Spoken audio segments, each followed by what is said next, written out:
Many years ago, when the people of Israel were a great nation ruled by King Saul, they fought a long and bitter war against their ancient enemies, the Philistines.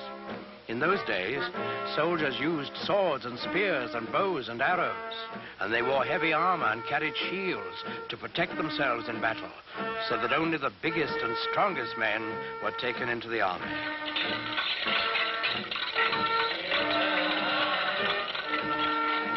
Well, in this war, the Israelites and the Philistines were pretty evenly matched. They fought many hard battles, and each side lost many men, but neither side could completely conquer the other. Then one day, while the Philistines were camped on one side of the great valley and the Israelites on the other, there came out of the camp of the Philistines a champion of their cause, a huge giant, taller and stronger and bigger than any man anyone had ever seen.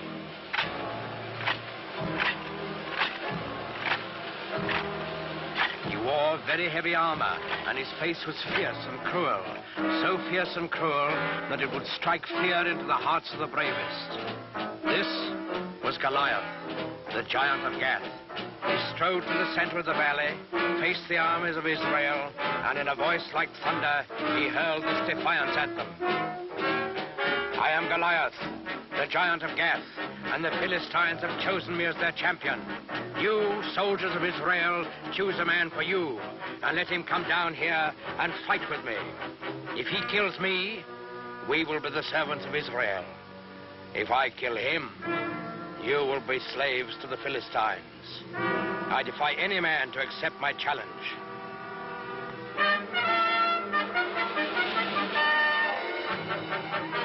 When the men of Israel saw Goliath and heard his defiant challenge, they were afraid, for they had no one to match his size and strength. Not one among them dared go down and do battle with the giants. Not, that is, until the shepherd boy David heard Goliath's challenge. Now, David was just a boy. He knew nothing about swords and spears and fighting wars. But he was a thoughtful boy, too, and a good boy, because he believed in God and trusted in him. So, when he heard Goliath defying King Saul's army, he turned to his brothers and said, "In defying the army of Israel, Goliath defies God. Is there no one here to go out and do battle against the enemy of the Lord?" David's brothers were first surprised and then angry at him. "Go back to your flocks and leave wars to fighting men." But David wouldn't be put off. "I will do it," he said. "Send word to King Saul. Tell him that I will go down into the valley and do battle with Goliath the giant." When the king saw how determined David was, he gave him his blessing and offered him his own royal armor and sword. But David wouldn't take them. He wasn't a soldier. Instead, he went to a nearby stream and selected 5 smooth stones. He put these in his shepherd's bag. He took his stick in his left hand, and in his right hand he held a slingshot. That's all. With both armies looking on, excited and expectant, David went down into the valley to meet Goliath.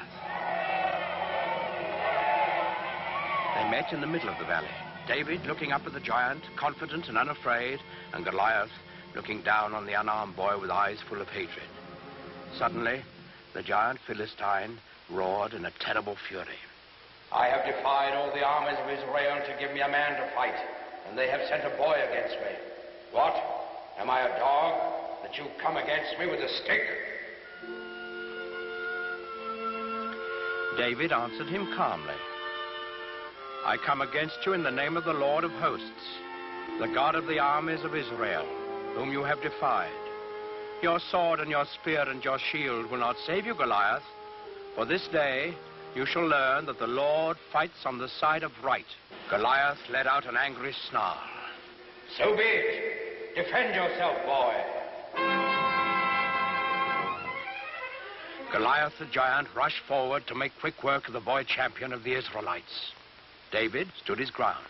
He reached into his shepherd's bag, took out one stone. He fixed it in his slingshot, and he let it fly.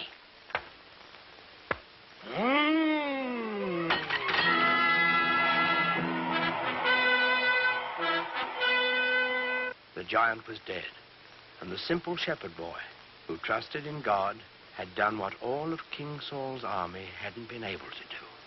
David lifted his eyes to heaven, and he whispered a prayer.